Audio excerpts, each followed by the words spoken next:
Back our channel SMS। हम लोग पिछले कुछ दिनों से RS अग्रवाल का क्लास 8 का एक्सरसाइज 1A और 1B बनाए। ठीक है, अब हम लोग आगे पढ़ेंगे एक्सरसाइज 1C। ठीक है ना। एक्सरसाइज 1C में बेसिकली क्या है, दो रेशनल नंबर या दो से अधिक रेशनल नंबर दिया गया हुआ है। उस रेशनल नंबर को क्या करना है, हमें ऐड करना है या सब्ट्रैक्ट करना है। तो कैसे हम लोग ऐड करेंगे दो रेशनल नंबर का और कैसे सब्ट्रैक्ट करेंगे, इसको देखना होगा। लेकिन उससे पहले आपको बता दें हम कि आपका जो दो रेशनल नंबर का सब्ट्रैक्शन या आएगा या तीन रेशनल नंबर का सब्ट्रैक्शन आएगा।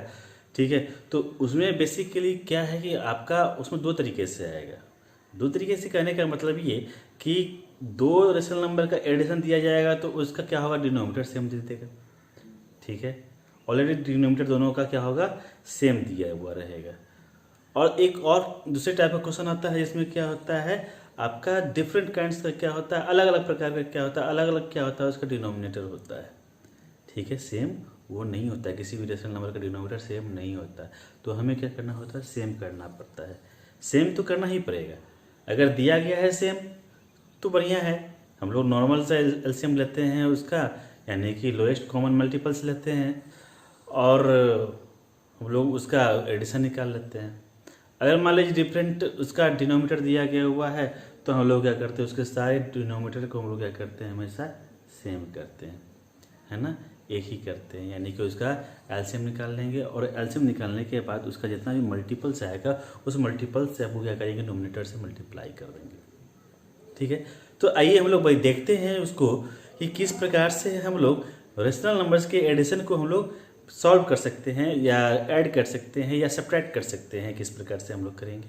तो सब्ट्रैक्शन तो आगे हम लोग पढ़ेंगे, लेकिन बेसिकली अभी हमें देखना है सिर्फ ये कि अभी जो आपका जो एडिशन का जो दिए हुआ है कुछ प्रॉपर्टीज है एडिशन का, दो रेशनल नंबर के एडिशन का प्रॉपर्टीज दिया गया हुआ है, जैसे एसोसिएटिव लॉ होता है, कम्यूटेटिव लॉ होता है।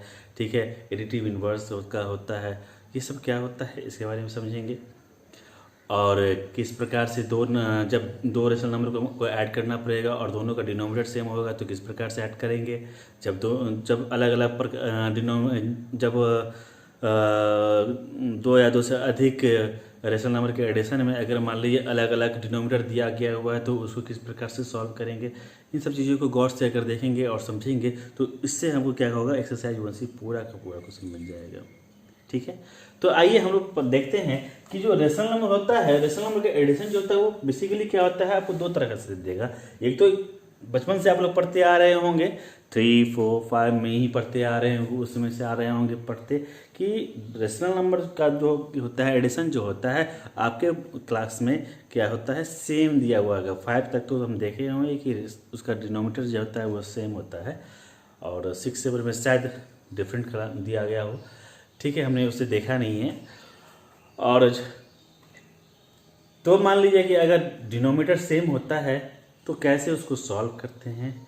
अगर सपोज कीजिए कि डिनोमिनेटर अलग होगा तो कैसे उसको हम लोग ऐड करेंगे।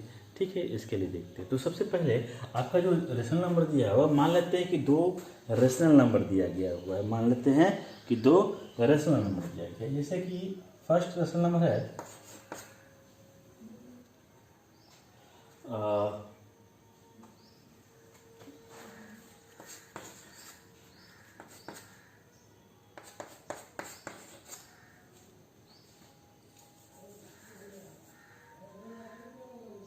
सपोज करें कि दो रेशनल नंबर दिया गया हुआ है, यानी कि फर्स्ट रेशनल नंबर कितना है, 7/9 है और सेकेंड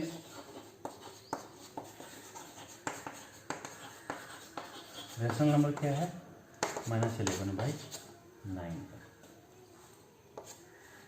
इन दोनों को क्या बोल रहा है कि ऐड करने के लिए, यहाँ पे अगर मान लेते हैं वो लिख देते हैं ऐड। ठीक है, तो गौर से देखिए कि फर्स्ट रेशनल नंबर और सेकेंड रेशनल नंबर के दोनों का डिनोमिनेटर जो है वो आपस में क्या है, इक्वल है। दोनों का डिनोमिनेटर आपस में क्या है, इक्वल है। तो बेसिकली इसका जो स्ट्रक्चर होता है वो इस प्रकार से होता है कि भाई 7/9 प्लस माइनस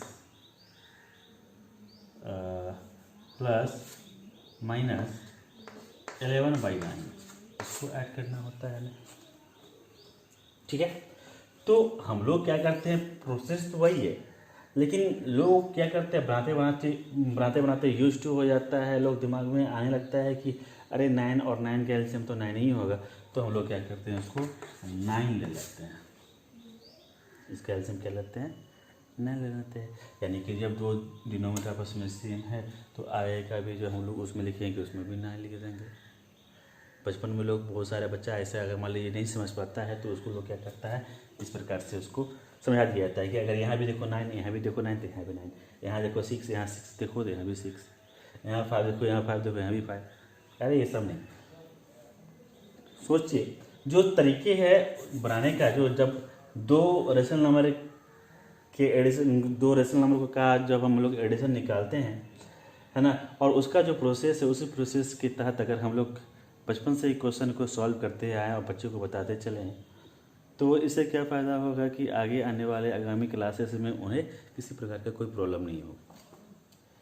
लेकिन क्या होता है कि अलग अलग क्लास में अलग अलग प्रकार के टीचर जाते हैं, वो अपने अपने तरीक़ों से बच्चों को समझाते हैं, जो बच्चा समझता नहीं है तो उसके लिए शॉर्टकट निकालते हैं और उसे वो चीज़ कंप्लीट करवा दिया जाता है। ठीक है, तो चाहे जो भी हुआ हो बच्चे को आना चाहिए, और मेरा जो तरीका वही है कि भाई बताइए उस तरीके से जिससे कि आगे आने वाले समय में उसे कोई प्रॉब्लम भी ना हो, उसे याद भी रहे, वो सॉल्व भी कर सके सारे क्वेश्चंस को, और आगे जो क्लास में जाएंगे या किसी कंपटीशन एग्जाम में बैठेंगे तो उसके लिए उनको किसी शॉर्ट ट्रिक को सीखने की ज़रूरत ना पड़े। ठीक है, हम यहीं से शॉर्टकट तरीका जो है उसको हम बताते चलेंगे।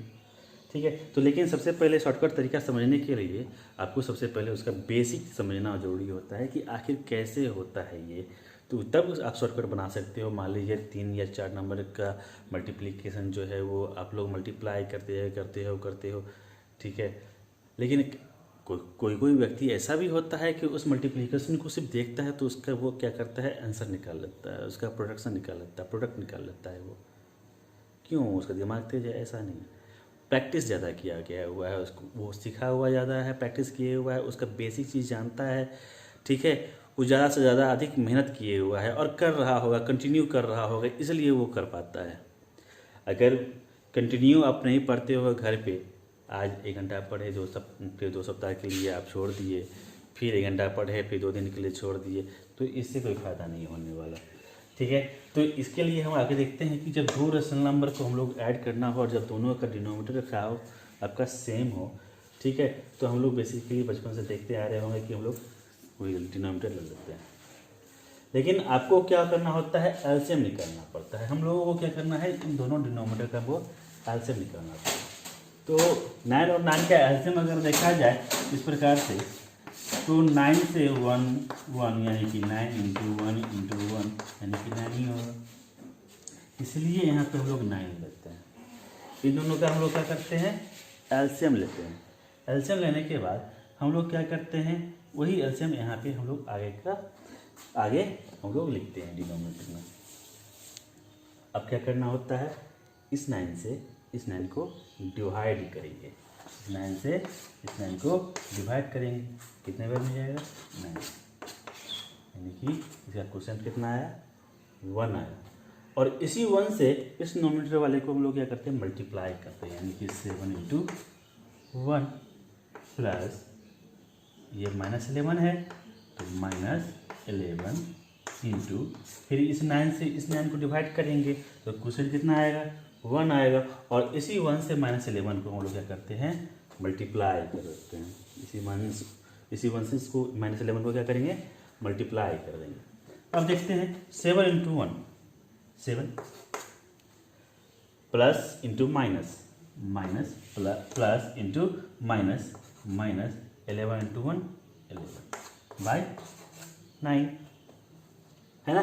अब यहाँ पे देखिए कि 7 - 11 यानी कि 7 से 11 घट रहा है, यानी कि छोटे नंबर से बड़ा नंबर घट रहा है।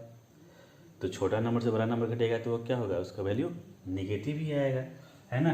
तो निगेटिव आएगा तो ये तो कंफर्म हो गया। अब 11 में से 7 घटा दीजिए, 11 से 7 को सब्ट्रैक्ट कर देंगे तो क्या होगा, 4 हो जाएगा अपन 9 हो जाएगा, -4 अपॉन इसका वैल्यू 9 हो जाएगा, -4 अपॉन 9 इसका आंसर हो जाएगा। ठीक है, तो अगर मान लीजिए कि किसी दो रेशनल नंबर में डिनोमिनेटर अगर सेम दिया गया है तो उसको इस प्रकार से सॉल्व करते हैं। अगर इतना तो मान लीजिए ये बेसिक तरीका है कि भाई ये इस तरीके से हम लोग बनाते हैं तो कोई भी क्वेश्चन बनेगा, चाहे वो डिनोमिनेटर सेम हो चाहे अलग अलग हो। ठीक है, आप जब बनाते एक बार दो बार बना लोगे उसको तो खुद कॉमन सेंस आपके दिमाग में आ जाएगा, ये चीज़ का दिमाग में आ जाएगा कि जब डिनोमिनेटर सेम होगा तो उसका एलसीएम भी वही होगा। जब एलसीएम वही होगा तो हमको ऊपर वाले न्यूमरेटर वाले जितने भी संख्या है उसको उन्हीं से मल्टीप्लाई करना है। तो नॉर्मल सी बात है कि इनको अगर सीधा नॉर्मल से एक लाइन में निकाला जाए तो 9 का एलसीएम 9 हो जाएगा। 7 को 1 से मल्टीप्लाई करेंगे, -11 को 1 से मल्टीप्लाई करेंगे तो 7 माइनस 11 यानी कि -4 आंसर हो जाएगा। लोग एक बार में लोग दिमाग में आ जाएगा, उसको सॉल्व कर लेगा वो चीज़, है ना। अब हम लोग देखते हैं कि मान लीजिए कि कोई दूसरा रेशनल नंबर है और उसका डिनोमिनेटर क्या है, सेम रहेगा, तो उसको किस प्रकार से सॉल्व करते हैं। एक और एग्जांपल लेते हैं इसी पे, है ना। दिया गया है, अगर मान लेते हैं 2 रेशनल नंबर है कि फर्स्ट रेशनल नंबर हम आपको दिए -8/11 और सेकेंड रेशनल नंबर आपको दिए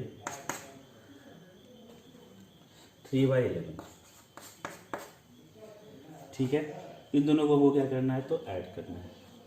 कैसे ऐड होगा, -8/11 + 3/11।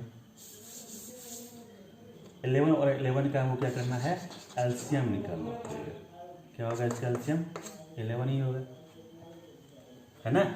जब तो सेम नंबर रहेगा तो उसका एलसीएम भी क्या होगा, वही होगा। देखिए निकाल के देख ले सकते हैं आप लोग, 11 से लगा दीजिए 1 × 1 यानी कि 11 × 1 × 1 यानी कि 11 ही होगा, है ना। तो इस प्रकार से एलसीएम हम लोग क्या करते हैं, 11 ही निकालते हैं। ठीक है, आगे हम लोग इस नीचे वाले डिनोमिनेटर से हम क्या करते हैं, इस 11 को क्या करते हैं, डिवाइड करते हैं। तो 11 को 11 से ही डिवाइड करेंगे तो क्वेश्चन कितना होगा, 1 हो जाएगा। क्वेश्चन कितना हो जाएगा, 1 हो जाएगा, यानी कि -8 × 1 प्लस है तो प्लस, और ये 3 है तो 3, और फिर इस 11 से इस 11 को डिवाइड करेंगे तो क्वेश्चन होगा 1 × 1 कर देंगे इसको उसी नंबर से। अब करेंगे क्या, -8 × 1 यानी कि -8 प्लस है तो प्लस, 3 × 1 3/11 यानी कि कैसे अगर सीधा तरीके से लिख दें तो क्या हो जाए, लिख सकते हैं 3 - 8/11 यानी कि -5/11। 3 में से 8 घटेगा तो क्या हो जाएगा, -5/11 हो जाएगा इसका आंसर। ठीक है, तो इस प्रकार से हम लोग क्या करते हैं, जब डिनोमिनेटर सेम होता है तो उसको हम लोग ऐड करते हैं। इस प्रकार से 2 रेशनल नंबर को हम लोग इस प्रकार से ऐड करते हैं। अगर मान लीजिए कि उसका डिनोमिनेटर 2 रेशनल नंबर का डिनोमिनेटर अलग अलग हो, डिफरेंट काइंड में डिफरेंट दिया गया हो, तो उसको किस प्रकार से हम लोग ऐड करते हैं, इसको गौर से देखिए। इसी बेसिस पे, इस प्रोसेस पे आपको क्वेश्चन भी बनाना है घर पे, है ना। सेम यही क्वेश्चन सारा मिल जाएगा आपको।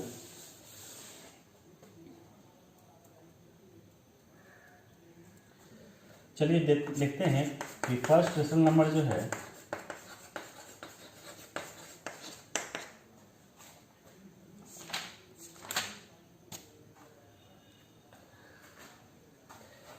थ्री बाई 4 दिया गया है और सेकेंड रेशनल नंबर जो है वो दिया गया है -3/5 दिया गया है।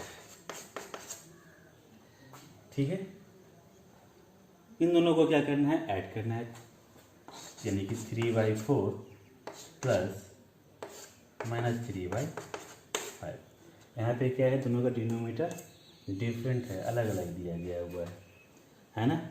तो अलग अलग दिया गया है तो हमको क्या करना है, प्रोसेस वही अपनाना है कि एलसीएम निकाल लीजिए किसका, 4 और 5 का। 4 और 5 का आपको अगर एलसीएम निकालेंगे तो क्या इसका कोई कॉमन मल्टीपल्स निकलेगा, कोई ऐसा कॉमन फैक्टर तो नहीं है जो इसको काट सके, तो इसलिए हम इसको क्या करते हैं, मल्टीप्लाई कर देंगे, यानी कि 4 इंटू 5 है ना, तो क्या हो जाएगा 20 हो जाएगा। इसका एलसीएम कितना हो जाएगा 20 हो जाएगा। अब हम लोग क्या करते हैं, इसको 20 लिखते हैं नीचे, इस 4 से इस 20 को डिवाइड करेंगे, इस 4 से 20 को डिवाइड करेंगे तो कितने बार में लगेगा 4 5 जा 20। इसका क्वेश्चन कितना आ जाएगा 5 आ जाएगा। तो उसी 5 से इस 3 को मल्टीप्लाई करेंगे, 3 इंटू 5 हो जाएगा, बीच में प्लस है तो प्लस लिखेंगे, और ये -3 है तो -3 लिख देते हैं, और इस 5 से इस 20 को डिवाइड करेंगे, यानी कि 5 से 20 को डिवाइड करेंगे तो 4, यानी कि क्वेश्चन कितना 4 है तो मल्टीप्लाई 4। ठीक है, अब हम लोग देखते हैं यहाँ पे 3 into 5 15 plus into minus 4 into 3 12 by कितना है 20। ठीक है, 15 माइनस 12 हो जाएगा 3 बाय 20, ये इसका आंसर हो जाएगा। ऐसे समझ में, चाहे डिनोमिनेटर सेम हो या डिफरेंट हो, आपको प्रोसेस वही अपनाना है, एलसीएम लेना है, और एलसीएम लेने के बाद उसको क्या करना है डिवाइड करना है, और जो क्वेश्चन रहेगा क्वेश्चन से हमको क्या करना है नोमिनेटर को मल्टीप्लाई कर देना है। इसी पे डिफरेंट रेशनल नंबर डिनोमिनेटर पे हम लोग क्या करते हैं, एक और क्वेश्चन लेते हैं, ठीक है, और उस क्वेश्चन को सॉल्व करते हैं और समझने की कोशिश करते हैं फिर से।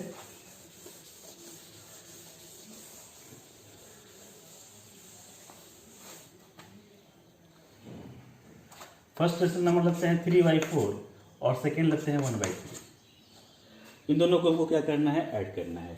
डिनोमिनेटर देखिए अलग अलग है ना, बोल रहा है कि 3/4 प्लस 1/3 को क्या करना है ऐड करना है। दोनों का एलसीएम निकालेंगे, LCM of 4 into 3 equal to 12 होगा। चूँकि कोई भी कॉमन नंबर नहीं है जो दोनों को डिवाइड कर सके, है ना, तो इसीलिए दोनों को मल्टीप्लाई करें तो एलसीएम निकल जाता है। अब निकालेंगे 12, देखें 4 से 12 को डिवाइड करेंगे तो 4 3 या 12, 3 आया, यानी कि 3 इंटू 3 हो जाएगा। इस 3 से नोमिनेटर को उसी 3 से क्वेश्चन से हम लोग मल्टीप्लाई कर देते हैं, बीच में प्लस है तो प्लस, ये 1 है तो 1। अब इस 3 से इस 12 को डिवाइड करेंगे तो आएगा 4, और इस 4 को 1 से मल्टीप्लाई कर देंगे।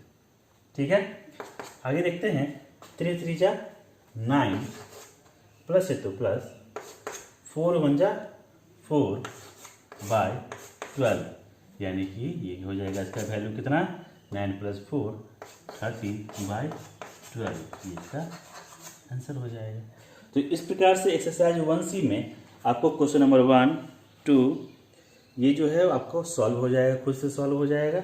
सॉल्व करके करने की कोशिश कीजिएगा, और उसमें कोई प्रॉब्लम होता है तो आप कमेंट बॉक्स में अपना क्वेश्चन नंबर डाल दें, उसका पार्ट डाल दें, है ना, ताकि हम उसको फिर अगले क्लास में आपको समझा सकें। बस आज के लिए इतना ही, थैंक यू।